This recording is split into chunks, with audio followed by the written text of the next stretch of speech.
work with. Okay. But of course, the military, as with everybody else, it's the full range of offender behaviour. OK, so we're in a pub, Jane, Dr. Jane, and I guess for some people, you know, the odd tip of alcohol is good, a bit of fun of a weekend, relax, let your hair down. But for some people, alcohol is not always their best friend, and I guess that plays a part in some of your veterans that end up inside. Yeah. Absolutely. So, speaking from my own experience, a good 2/3 of the people I work with have some kind of mental health problem or mental health difficulty, struggling to either adapt into civilian life or with some of the traumas they've experienced during service. People might self-medicate with alcohol to manage some of those thoughts and feelings. Your weekend starts here with Friday Night Live with me, Mark Dolan, 8 till 9 on GB News. Big stories, big guests and big laughs as we get you ready for a cracking weekend. That's Friday Night Live with Mark Dolan, Fridays 8 till 9 on GB News. Bring your own drinks, the admission's free. Have a great Saturday night with me, Leo Curse, on this Saturday Night Showdown. It's a crazy world out there, so come and make fun of it with me, my panel of comedians, and a couple of people who actually know what they're talking about. This Saturday Night Showdown is your front row ticket to the clown show every Saturday, only on GB News, the People's Channel, Britain's news channel.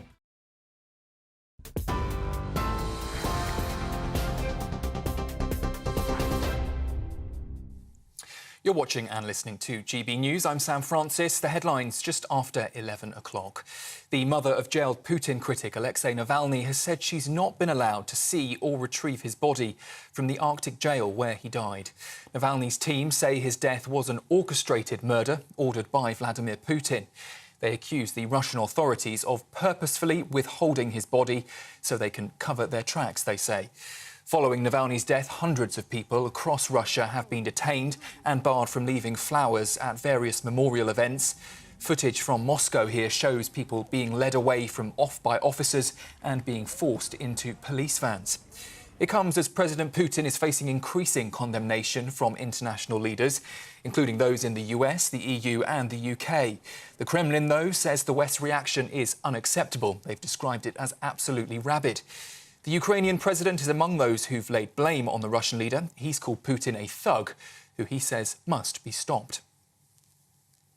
Tens of thousands of protesters have been marching through the Irish, the Scottish and the English capitals in major demonstrations against the war in Gaza today. In London, some violence did break out between demonstrators and police. That's according to reporters who were at the scene throughout the day. 12 people have now been arrested for a string of alleged offences, including hate, repeated placards, assaults on police officers and for refusing to remove face coverings. Former Labour leader Jeremy Corbyn was among those addressing the crowd at the 14th national demonstration now, and he said there'll be as many protests as it takes until there is a ceasefire. Ministers have made the unusual step of writing to police chiefs asking for the robust use of powers to protect politicians. It follows a pro-Palestinian gathering outside the home of Conservative MP Tobias Ellwood. According to the Telegraph newspaper, Tom Tugendhat and Chris Philp asked police to exercise the Criminal Justice and Police Act to direct protesters away from MPs' homes and to protect those who live there. In other news, one person has been charged today with assisting illegal entry to the UK following the discovery of migrants in the back of a freezer lorry in East Sussex yesterday. The Home Office hasn't named the person they charged. It's after a major incident was sparked yesterday, prompting large responses from emergency services at Newhaven's ferry port. 6 people, we understand, were taken to hospital. Police say they are continuing their investigations. Exams for foreign dentists could be scrapped under new plans to boost the number of available appointments. It would mean dentists who have trained abroad would be able to start work in the NHS without a formal check on the quality of their education. But the British Dental Association has dismissed the idea. They say it won't be enough to fix what it's called a leaky bucket. And finally, to royal news, reports have suggested that Prince Harry will not take on a temporary royal role during his father's cancer treatment. According to reports tonight in The Telegraph, the terms agreed when the Duke and Duchess of Sussex left their royal duties in 2020 will, we understand, remain unchanged. Despite the King's illness, it's understood a hybrid working model is still deemed inappropriate by the palace. Prince Harry, who recently visited his father on a fleeting visit to London, has hinted, though, that a possible reconciliation could take place. For the latest stories, you can sign up to GB News Alerts by scanning the QR code on your screen, or of course go to our website, gbnews.com/alerts.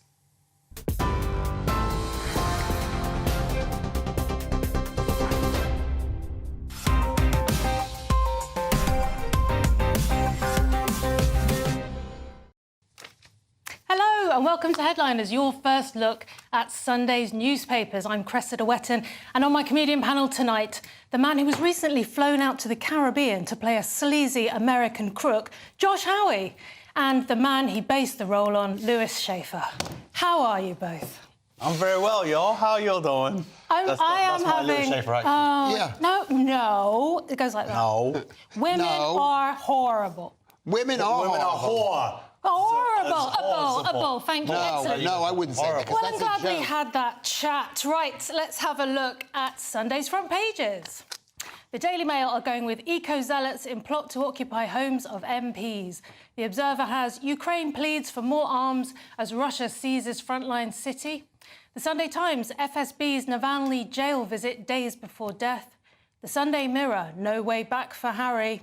The Sunday Express, Wills won't allow Harry back in family. And the Daily Star has readers save Baloo, whoever that is. And those were your front pages.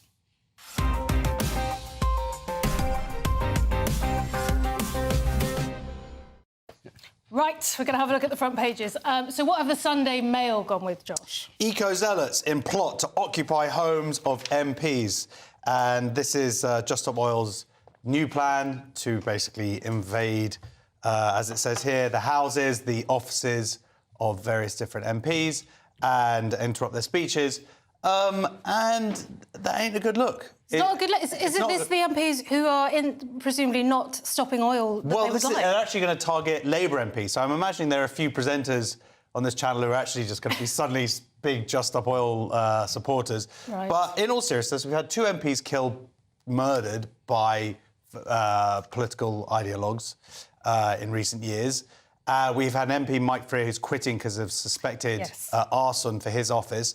More of this kind of rhetoric and actual action and people's homes, MPs, where they've got their kids.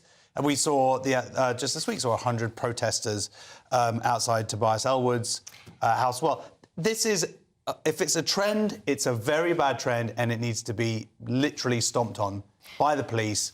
And I believe in free speech, and I believe in the ability to protest. Well, this is the problem, isn't it? Homes. It's a fine line. Lewis, you like saying things when people don't always want you to. What do you think? Well, I'm going to say the truth. The truth is this is a complete.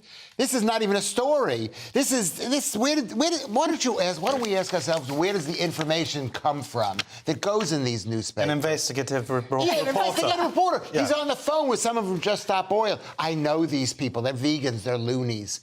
They're lovely. Some of them are lovely people. You should hear what they say about you. Yeah, it's very complimentary. No, they don't even pay attention to me. That's the tragedy. But so you don't think they're going to do it? I don't think they might do it. But here's an undercover Daily Mail reporter.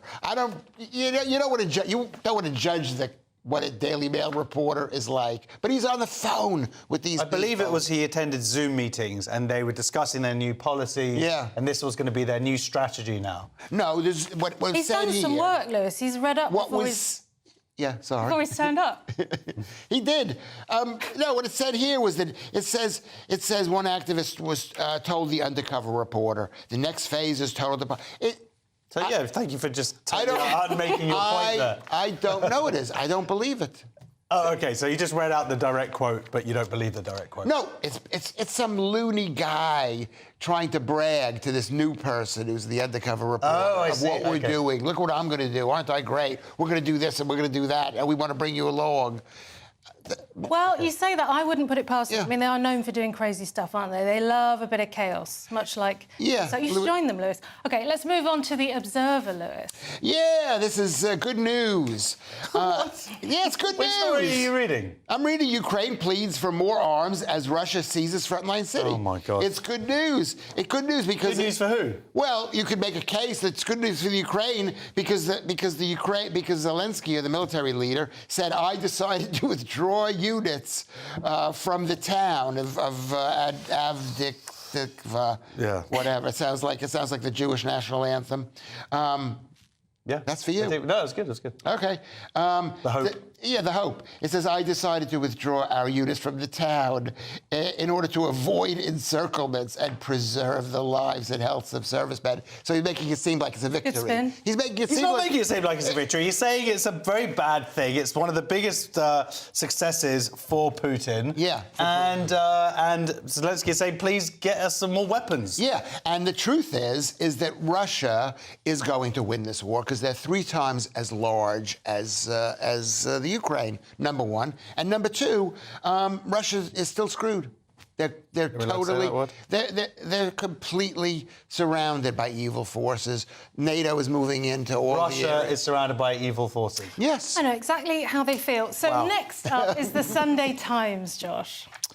Yeah, so FSB's Navalny jail visit days before death. So this is Kremlin spies.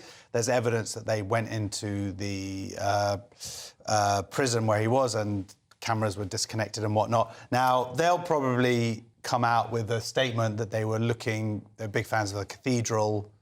And They do like high buildings, and that's don't why they? they were Big there. fan of windows. Really, yeah. But this is more damning evidence as to Putin's involvement in his death, in Navalny's death. Do you think at this point, if they produced a full post-mortem, anyone would believe it anyway? I mean, what would you do with Jeremy that? Corbyn would ask for the post-mortem to be sent back to Russia just for verification. There's also a story about Williams' £3 million to build a social housing in the surf town. This is in Cornwall. They have real housing issues there because They do. all those People rich think people that, like Lewis come in and get their second homes. It's disgusting what you're doing, Lewis. Fourth. And so he's giving the land for free. They're building these properties, I think 20-something properties. I imagine that will help out. We need more homes built in this country. It's a crisis. But don't you think just lifting planning restrictions would be a good step here? No. Rather than builders know how to build, just let them build, right? Oh my God, this whole country is just one big real estate scam. Here's William. You know what it is? The right destroys the countryside and the left destroys the city. That's what this is about. There's no need for more housing. There's no need for social housing. What there is a need for people to take into account that there's demand, and demand raises prices, and people should move. I can't move where? Move to another place. Get out of Cornwall. How about Cornwall? Get out Tell of people Cornwall. to leave Cornwall. Well, do you know what it is? I grew up in a town. It was a nice town, and then it became a rich town where rich people lived. Was that after you left? This is when I was a child in New York, an area that I was from, and it became so nice that nobody of my generation could afford to live there, and we all moved someplace better than this dumpy town that I grew up in. Where do you live now? My life has been progressive failure, but that's not the point. The point is, even successful people can't afford to live in the town is called Great Neck, Long Island, New York. It's super and where do you expensive. live now? I live in Nunhead, Peckham. Okay. I live in Peckham. Excellent. OK, finally, the Daily Star. The Mirror. We're finishing with the Mirror. How unusual. Where's my mirror store? I lost my mirror store. Shall I tell you what it says? Yeah, let me take it. Oh wait, no way back for our Harry. Well, Harry basically the name was Henry, and Harry was like a nickname for. Did you know this? No. Yeah, that's what. No, the name was Henry, and people got called Harry, and then it became. That's like Emma is a shortened version. So of what's Emily. his name? His name is Harry. Okay, we got there in the end. He was named as Harry. Anyway, this is a tragic story of a guy who has alienated who has basically alienated his family on purpose to punish his father for cheating on his mother. This is a case of parental alienation syndrome. And his brother, who's taken his father's side because he's going to inherit the entire estate, says to Harry, "No, we don't want you back." So you don't think Meghan Markle might have had a tiny bit to do with it? No, I don't. I think Meghan Markle was chosen by Prince Harry to do his dirty work, which was Prince Harry was sent by his mother, the lovely Princess Diana, to destroy his father. There's something Shakespearean, something Jungian, something Freudian about this, whatever the thing is. What's the one where the father kills the mother? Oedipal. Any thoughts, Josh, before we go to the break? I don't know what I could add to that. Yeah. He's just so... You've just... The entirety of the human experience has been summed up in the story here. This is a tragedy. It's a tragedy for this guy. He doesn't even realize... Hearing you describe it is a tragedy. I agree with that. He's the Manchester... You've changed my thinking on Prince Harry or Henry. Who knows? Manchurian. That's it for part one, but join us in part two for Sunak raising standards, local authorities making excellent use of taxpayers' money, and the latest on Trump's legal battles. See you in two. I'm Christopher Hope. And I'm Gloria Di Piero, bringing you PMQ's Live here on GB News. Every Wednesday, we'll bring you live coverage of Prime Minister's questions when Rishi Sunak and Sir Keir Starmer go head-to-head in the House of Commons. We'll be asking our viewers and listeners to submit the questions that they would like to put to the Prime Minister, and we'll put that to our panel of top politicians in our Westminster studio. That's PMQ's Live here on GB News, Britain's election channel. Farage, Monday to Thursday from 7 p.m.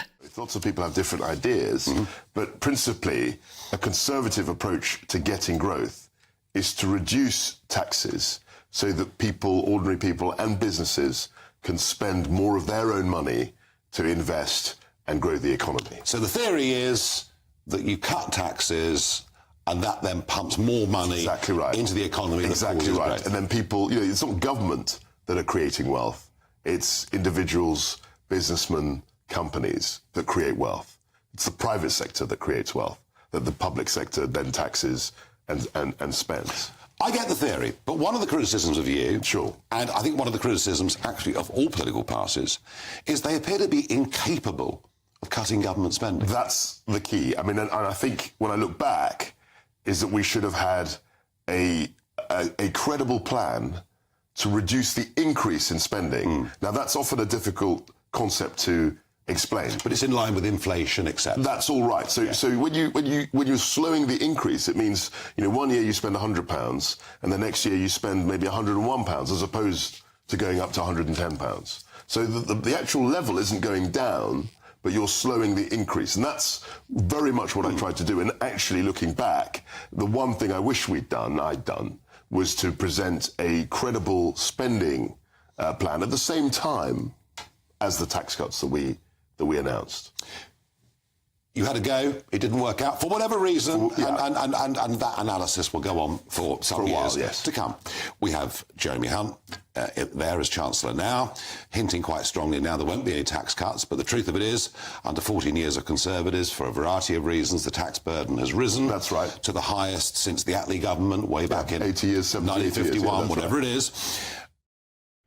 2024, a battleground year. The year the nation decides. As the parties gear up their campaigns for the next general election. Who will be left standing when the British people make one of the biggest decisions of their lives? Who will rise? And who will fall? Let's find out together. For every moment, the highs, the lows, the twists and turns. We'll be with you for every step of this journey. In 2024, GB News is Britain's election channel.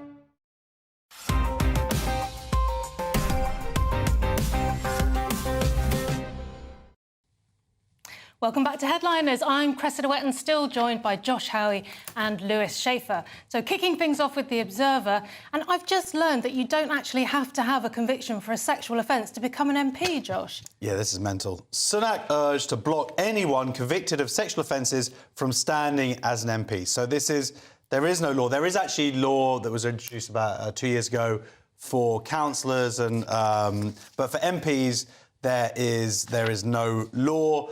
And the Prospect Union in particular is saying we should introduce a law, because otherwise, when someone with a convicted sexual offence could go forward as an MP and they're working out on the board, and the different political parties have their own particular measures and procedures with which they do it. But you know what? If they don't have the guidance, who's gonna stop them from putting through a convicted sexual MP? It's interesting that it's the unions raising this, isn't it? At possibly the tail end of a Conservative government. Well, a couple of issues. One is, why is this news? I mean, the whole world is on fire right now. We got Ukraine, we got people on the boats, we got the whole country fighting at war, we got the Gaza situation, and they're bringing up the thing that affects 10 MPs who've been suspended for one thing or another. I'm not saying it's not an important issue. Well, they'll say that it's Westminster culture, won't they? We've heard about that previously. There's a lot of trouble in Westminster. They're trying to clean up their act now. But that's 10 MPs who've been pending for sexual charges. They haven't been convicted. That's after the fact. So it wasn't like they became MPs with these convictions already. So that's what's so stupid about this, the idea that it needs to be made into law. Just the people who are choosing the MPs for your party, do your job. If they've got a convicted sexual offence, maybe don't choose them. And also have a little look and see what their anti-Semitism's like. I mean, I think it mentions it in that story, Josh. Interesting. OK, Sunday's Telegraph now, and news that the UK is addicted to foreign labour. I mean, technically, it's the takeaway food that we're addicted to, isn't it? Yeah, well, also we like our granny taken care of cheaply, and so we don't have to do it. This is, I could say this is good news, why Britain cannot break its addiction for foreign labour. And it's a report that was done by the British Chamber of Commerce and the Confederation of British Industry. And they say we need more migration. Quelle surprise. And it's a whole chance. And this is the Telegraph. You should boycott the Telegraph because they're sitting here bad-mouthing British workers, saying jobs that British people don't want to do. No, they don't want to do them. Because but the point is they're not British workers. That's the whole point. No, the point what he's saying is there are people who are unemployed. There's currently 9.3 Brits who are economically inactive. 9% million. We're economically active. Yes, not 9.3 people. Because they don't need to work, because they're importing people to work for like next to nothing. This is just a way to denigrate the British worker and to say the British when the truth is this is all a push for rich people to make more money. I think they're denigrating the not British workers. They're saying some people won't do the jobs, right? Yeah, they're saying denigrate. They're saying British workers will not do the job. For the money, and because we don't, as you said at the beginning, people don't want to pay the money, the good money that it would take for British people to take care of our elderly. That's where the issue is. There's a huge deficit within the healthcare sectors. 167,000 vacancies. That's a huge issue. I think it's such a shame it's not. And within the care system. It's a shame it hasn't got more status, right? We're obsessed with be kind. That's the slogan of the youth. And well, wouldn't it be kind to move into this? Well, wouldn't it be area? It would be good if they were paid decent money. Well, both, yeah. And this is what they need to do. Do you know what would happen if they stop mass migration into the country of people who will work for far less money? Then wages will rise. And if they rise too high, then some of the services... But you say that, though, and there is no evidence of that. If the point is, if these 9.3 million British people don't do those jobs, then there's still a gap of these hundreds of thousands of vacancies. No, they will do the job at a certain price because they'll be paid more. And if no one will do these jobs, then the jobs don't get done.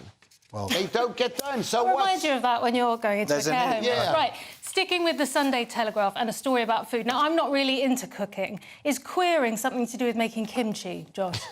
A bankrupt council at centre of budget cut protest holds queering nutrition events. So there's a Birmingham council. They were found to be bankrupt a few months ago. Part of that is it's a Labour council, but it's because a lot of the care has gone private in terms of their children. They're just paying millions and millions more than they used to when they had it in-house. Anyway, that doesn't mean that this is good, because it turns out they're also wasting a whole load of money on ridiculous events like this queering nutritious event. There's a 21-session programme, and even though they've got a £300 million funding gap, they're somehow managing to finance things like approaches to care for non-binary and gender-diverse individuals with dementia, aka Lewis, intersectional lens, alternative cervical screening for marginalised groups.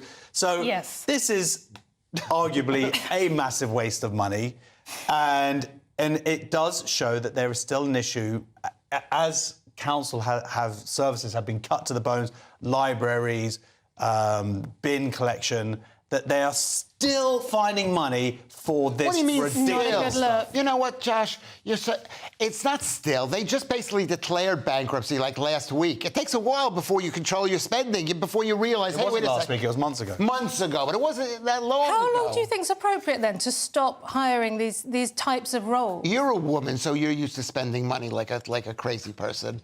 So you know.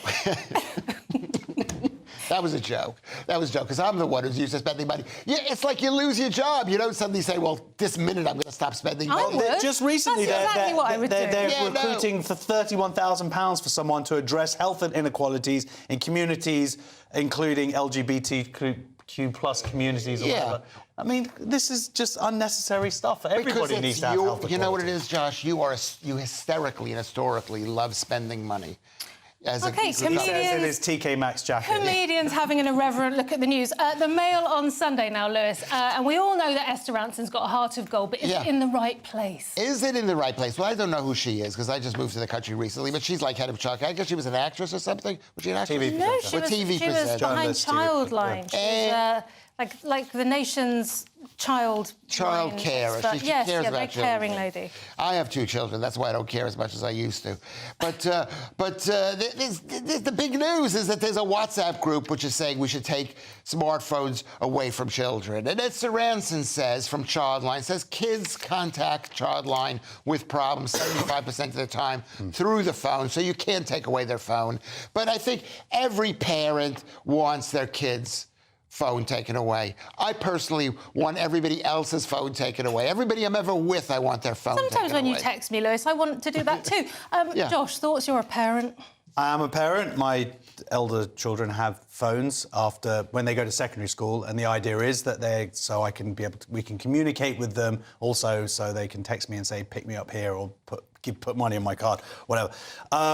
The idea that these thousands of parents have signed up to this WhatsApp group, I find incredible, because just being in one WhatsApp group is just hell. And I'm in so many parenting WhatsApp groups already. So the idea of one group with 1,000 members and just the constant pinging would absolutely do my nut in. There is an issue with children being on social media, being on these phones. We've seen some tragedies that have played out because of it. Whether schools need to provide better lessons in how for children to be able to protect themselves might be one thing. I know that I am a bad parent when it comes to monitoring my children's phone use, and you have these ideas that you want to constantly be checking their search histories and whatnot. But the reality is, I just want them not to talk to me so I can get my work done. I don't mind. Wow, OK. No, I do mind, but I just don't ever get a chance to actually check. And when's that parenting class you run starting? It's next week. Do you want to plug it? OK. Yeah. The Sunday Telegraph again, and the latest on America's former president's legal situation.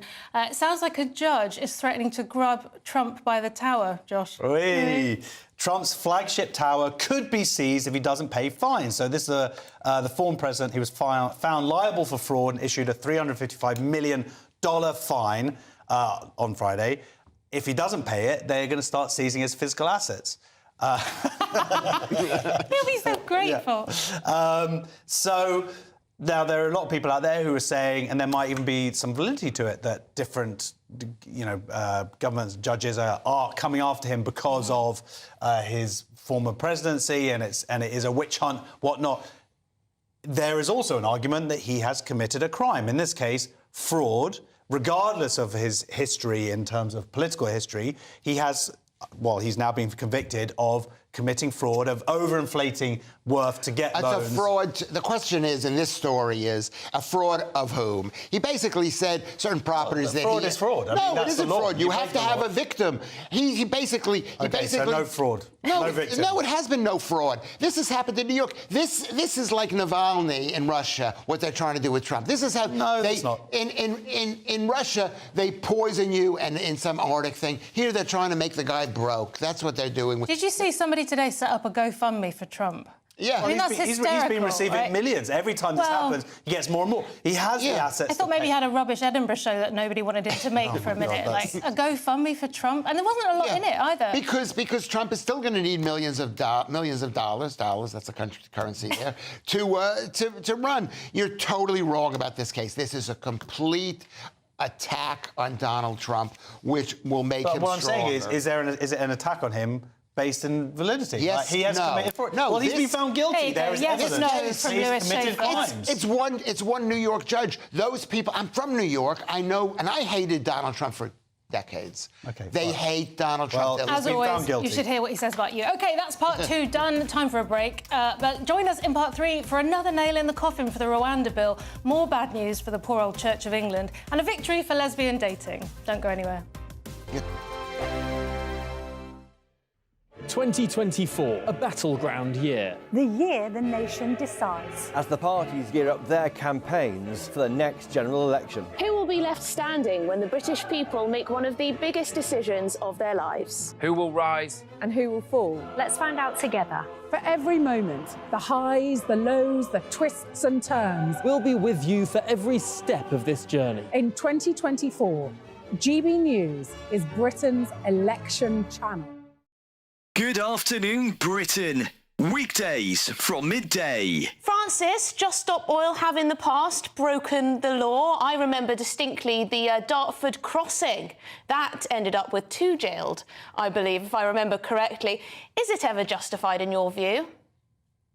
Yeah, thanks so much for having me on. I mean, I would have to say yes. I mean, we're trying to preserve my life, your lives, the lives of your family, and it's not just the planet that we're trying to protect, it's the lives of millions of people. And, you know, we know from history that we have to break the law in order to put pressure on the government and to be listened to. No one would doubt your sincerity in your views. You genuinely believe in what you fight for. But there are others who think differently. For example, there are Islamist extremists who believe that people will go to hell unless they convert to Islam. They will sincerely, perhaps, break the law in order to force people to convert. In their view, they might be saving people's lives for eternity. There might be abortion activists who say that babies are being murdered and to save their lives we need to break the law to stop people having abortions. Why do you get to say that your moral conviction is the one that's right and other people's individual moral conviction are those that are wrong? So what's really integral to the Just Stop Oil campaign is the fact that it is a non-violent campaign. That's what separates us from the examples that you've just given. We're absolutely dedicated non-violence, both as a tactic and as a principle. So though we might be breaking the law... If individuals take it upon themselves to break the law for whatever their course is, surely the way that we decide what society wants in general is democratic and within the law. Well, of course, we know also that protest is absolutely integral to maintaining and upholding a democracy, and in particular, non-violent protest. I mean, I really can't express to you how severe this situation is, and I'm sure you know this. I'm Michelle Dewberry, and I'm not here to tell you what to think. I'd much rather hear what you have to say. So, send in your opinions to gbviews@gbnews.com. Keep them clean, and you never know, I might read them out. With my panel here on Jubes & Co, we debate, we get stuck into the issues of the day on a show where all views are welcome, especially yours. GB News, the People's Channel, Britain's news channel.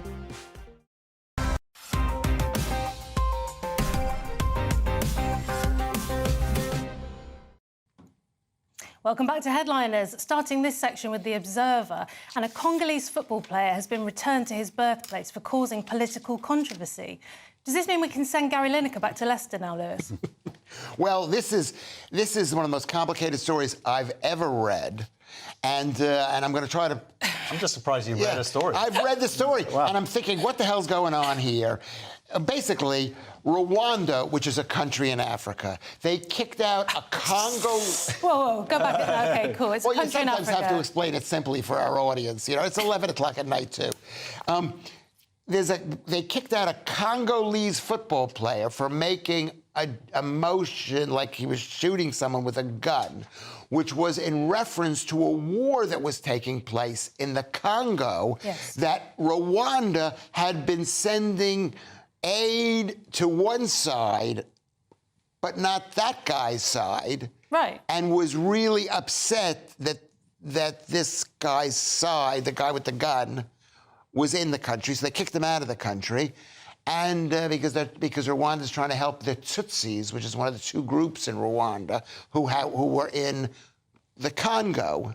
Yeah, but the interesting bit is that they kicked him out, right? Because we're not big on kicking people out here. Right. And so this is quite... And so this is sending a message, supposedly, to us here that maybe we can't send people there because it's not safe.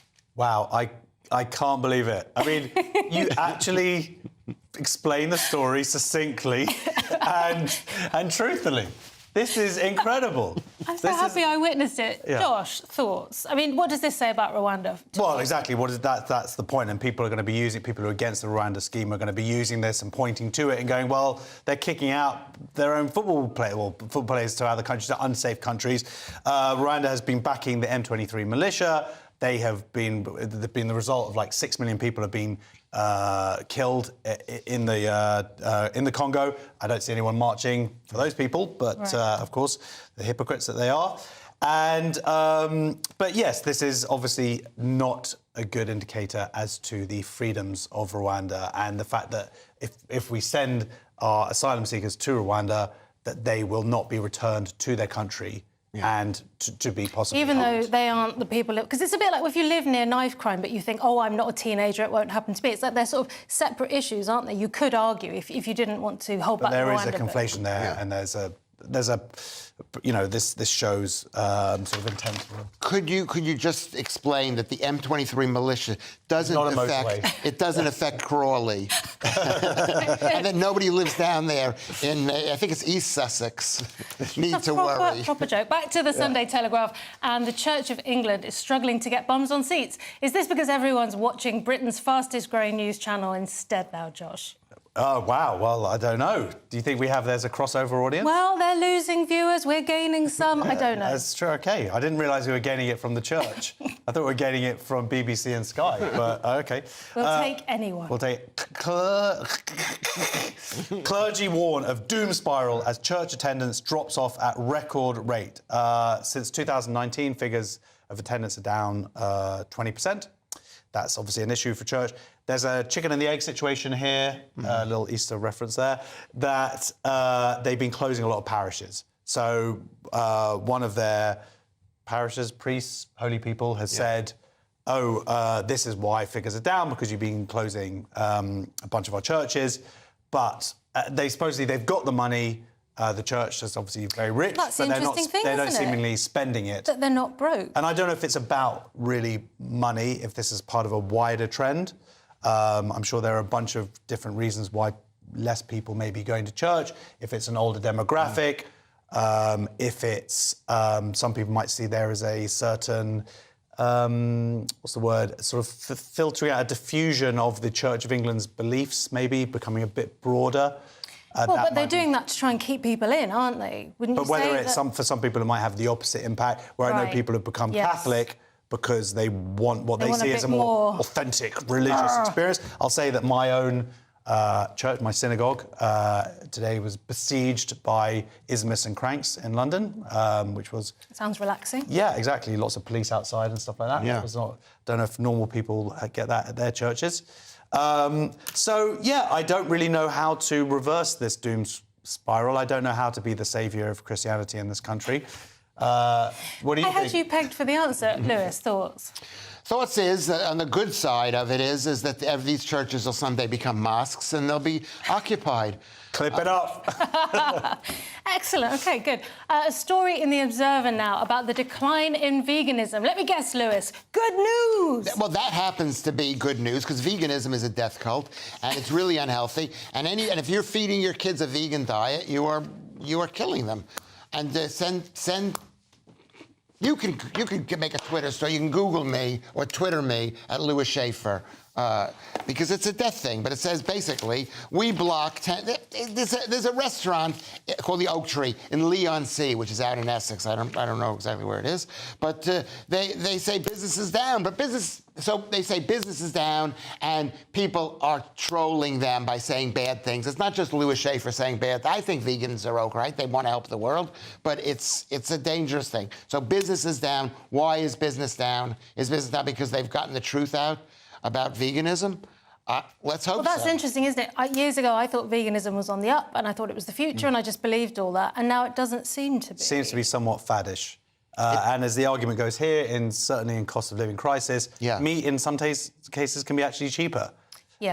And I think there is an awareness that people need a balanced diet, right. not this well, over here. Yeah, no, we don't need a balanced diet. We need to eat one of the right things. Just one right things. Yes, if there's one thing which is that helps you live, you don't need to mix this and that and this and that. Wow. Okay, great health advice there from Louis Schaefer, dietitian and GP. You're supposed to say no. Well, I thought it was implied. Like, don't do what Lewis says. The Mail on Sunday and the University of Buckingham is calling out wokery at the University of Cambridge. So I guess the culture wars must be almost over then, Josh. Almost, yeah. Cambridge University discriminating against rich, white, privileged, privately educated men, claims... The worst kind. Yeah, basically me. Claims Vice-Chancellor of rival institution, which is launching a degree course on the rise of woke culture. Now, I 100% agree with this. I applied to get into Cambridge, and I didn't get in because I was too thick. Oh, wow, so it wasn't the DEI mafia? No, unfortunately, it was pre-DEI. So it's like a double insult now. Were you one of those guys who was like had a B average? You know, you look like you should be an A because you act like an A. I act like an A. You act I've like got an glasses. A. Yeah. They're fake. I don't even have to. They don't even have lenses. Lewis, do you think that this is a little bit cynical? Because I looked up this University of Buckingham, and they opened in 1973, and their tagline on the internet is "the home of the two-year degree." They're trying to bring down Cambridge University with this. Well, why not pick the biggest? I mean, that's why we should. We should be attacking the BBC 24/7 on this thing. I thought we were. We aren't. We don't mention it enough. What I found shocking about this story is Buckingham is the country's oldest private university, and was founded in 1976. Something is wrong there. What do you think? Was Oxford founded by the government? I don't think it was. Was Cambridge? No, absolutely not. I looked up Cambridge was 1209. Yes, exactly. So you can it wasn't a government But this grant. is actually quite scary. They can do a course on the origins of the woke movement. I'm just saying, someone's going to have a degree, and our job is going to be under threat. They're going to know much more than us. Never. The Sunday Telegraph and a members' club with absolutely no members allowed. They won't let you in with your macaque monkey, will they, Lewis? Macaque. Speaking of macaque, this is lesbian members bar will only admit biological women. This is a club founded by that woman who wanted to have the speed dating just for lesbians, and a lot of these creepy guys. Jenny Watson, she's been on GBNews several times on Free Speech Nation. Yes, so she says she's going to form a club called the ELK community for lesbian members club, the only one in the entire country, and she's not going to let in any men. Biological males. Biological men. Good for her. Good for her. Yeah. I mean, she's gotten publicity. I guess the woman, she enjoyed getting publicity for the lesbian speed dating, and now she's going to get this. This is what happens. You get addicted to publicity. No, you're very cynical. Jenny has had a very difficult time finding a venue for this. She hasn't been able to do it because every time she tries to set up her speed dating night, activists come and stop it before it starts. So she's now having to take the whole building by the time. She's having to open a business to do this. Well, I think it's great. I hope... I wish her all the success. There are 2 other lesbian bars in this country. They accept trans women inside them. People, 96% of trans women have... appendages, have members, as you in your fine joke. And so why not to have this one thing? And part of what piqued me in getting me involved was to seeing the abuse that lesbians got for saying, I don't want to sleep with someone with a penis. And the abuse that they were getting online and told how they were bigoted is insane. Now, this is really boring to mention the next point I'd like to make, but it did come up. I'm sorry to say this, there is a thing here, like, well, what about men-only spaces? And I don't want to take away in any way from this really... Oh, Josh, you're talking to the converted. Yeah. Absolutely. Yeah. Go and do your boring, what do you do, automobile clubs and railway tracks. Fine, you don't do that. I don't want to make it about men. This is about lesbians. Enjoy your space, have a good laugh, be all lesbian. But the wider point is we're all so sensitive, we can't say male only, female only. I mean, it's one space in the whole of the country. It's not a lot. It's like men and women are different. OK, that's part 3 done. Join us in the final section for important news about the National Opera, the price of love, and why you shouldn't eat spicy food in public. Don't go away. I'm Christopher Hope. And I'm Gloria Di Piero, bringing you PMQ's live here on GB News. Every Wednesday, we'll bring you live coverage of Prime Minister's questions when Rishi Sunak and Sir Keir Starmer go head-to-head in the House of Commons. We'll be asking our viewers and listeners to submit the questions that they would like to put to the Prime Minister, and we'll put that to our panel of top politicians in our Westminster studio. That's PMQ's live here on GB News, Britain's election channel.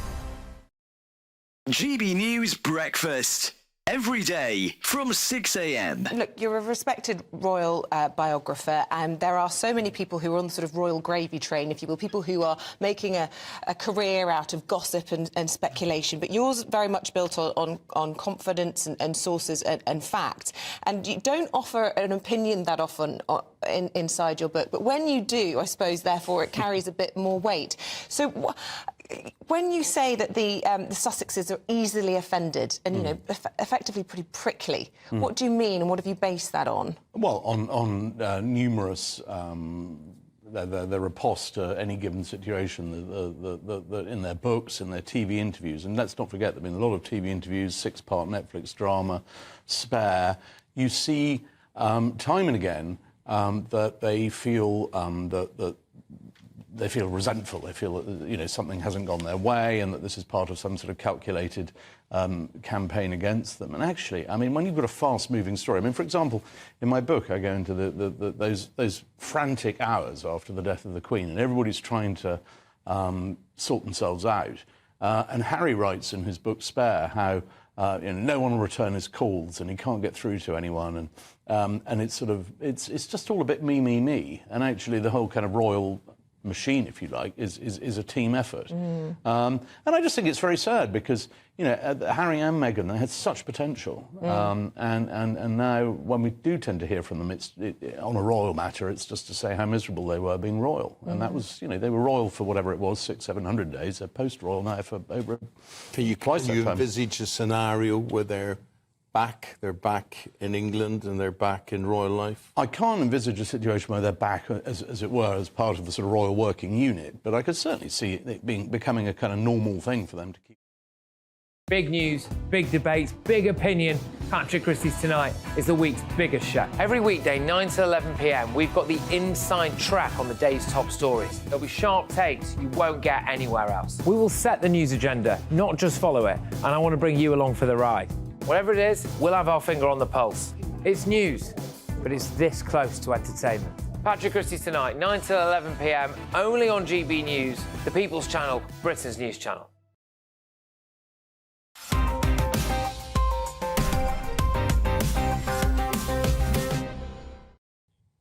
Welcome back to Headliners, opening the final section with the Mail on Sunday. I was scared to do this story before the break, but we're all still employed, even Lewis. Josh. Yeah.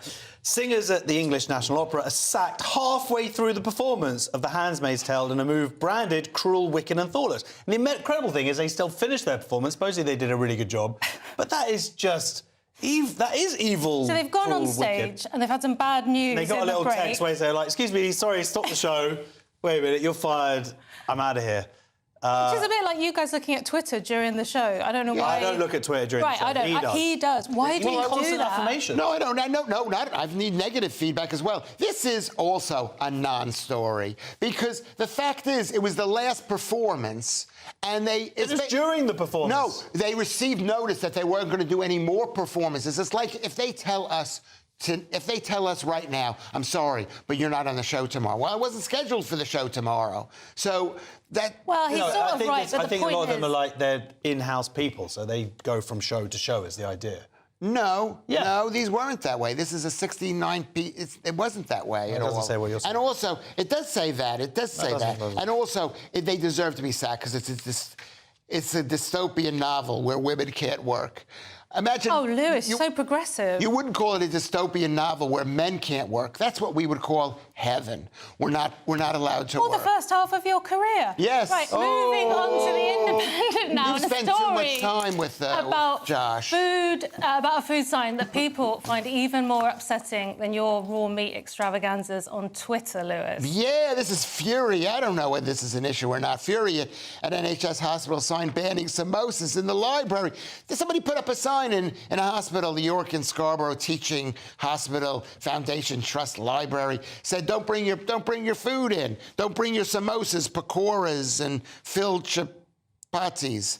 And some people took We've that. got a picture of the sign, just in case Lewis didn't completely get it right there. I want to see a picture of the sign.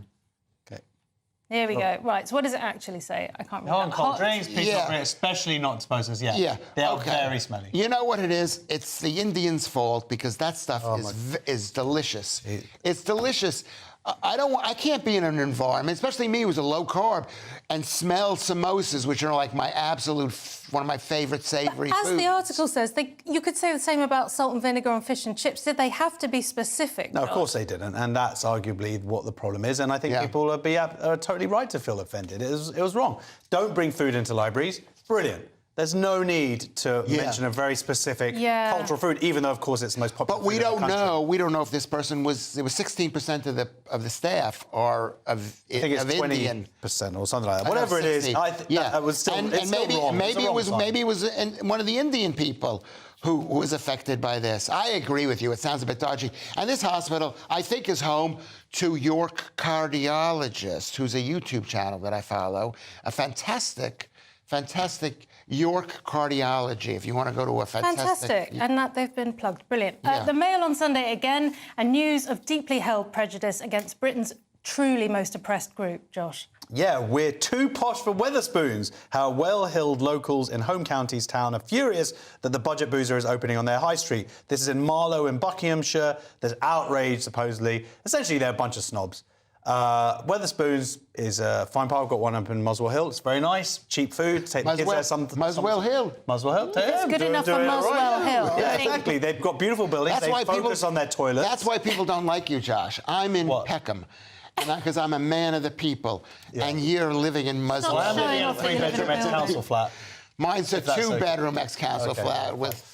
This is like Monty Python outdoing each other. You lived in a flat, you should think you're orky. So we're pro spoons. Yeah, it's a bit.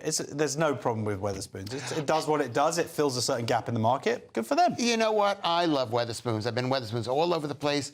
I go on holiday where there's a Wetherspoons, charity shops, and a travel lodge. This is where I go to Golden Triangle. The Golden Triangle with the intersection. But I was just in Cornwall, down in Cornwall in what? Dorset? No, it was in Gloucester, in Cotswolds, and the town that I was in did not have a Wetherspoons. Which town? The town of Blockley. I've never heard of it. OK, I don't know. Sticking with the Mail, this story could be your chance to prove that you're not like other men, Lewis. Oh, yes. How being in a relationship could cost you $2,000 more than staying single. I mean, surprise. And then it says, and men even have to pay more. Can you believe it? Then men have to pay more to be in a relationship. You know why? Because we're constantly having to buy the love of a beautiful girl. The ugly ones are free, but the pretty ones, you got to pay. No, the pretty ones are free. Have you seen Instagram? This is the problem. They're free. Where are those men who are spending $2,000? You want to know something? They're not in this room. Because if you're ugly, the truth is it depends. If you're a Chad, you don't have to pay. Tell us about Chads. Chads are like really good-looking men who women just go, like that. Where they don't, the men, they'll just do the man no matter what. I was a Chad. Yeah. For about 2 weeks. Yeah. Seriously, I had about 2 weeks of Chadness. I was a Chad. I didn't have to buy drinks. Yeah, when was this?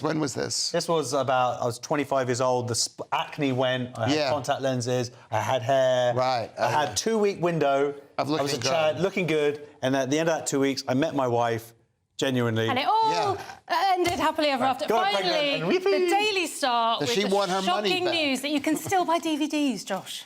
Well, this is an old story, actually, yes, that has been come back through social media. Crafty criminals, genius plot to nick DVDs from Asda without taking them out of store. So this is, a time of DVDs. I wonder if DVDs are going to come back because there's this movement now for physically owning your media sources, because some people can just get their digital passwords just taken away from them by the companies, like things you pay for on Amazon. If they decide, for whatever reason, it's happened, someone moved to Spain, suddenly they had their whole account wiped free. So it's so convenient. Well, of course, yeah. So you need these DVDs. But the idea is, in the Asda, they had these envelopes, and people would pack them full of DVDs, post them in-house in Asda, and then they wouldn't go through the beep, beep, beep machine. And then people would get these DVDs for free, essentially. That is so inspiring. Very clever. OK, the show is nearly over, so let's take another quick look at Sunday's front pages. The Daily Mail goes with eco-zealots in plot to occupy homes of MPs. The Observer has Ukraine pleads for more arms as Russia seizes frontline city. The Sunday Times, FSB's Navalny jail visit days before death. The Sunday Mirror, no way back for Harry.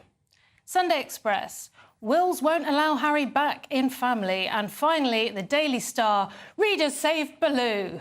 And those were your front pages. That's it for tonight's show. Thank you to my guests, Josh and Lewis. Well done, Krista. Thank you. Josh will be back here tomorrow with Paul Cox and Kerry Marks. And if you're watching at 5 a.m, stay tuned for breakfast. Good night.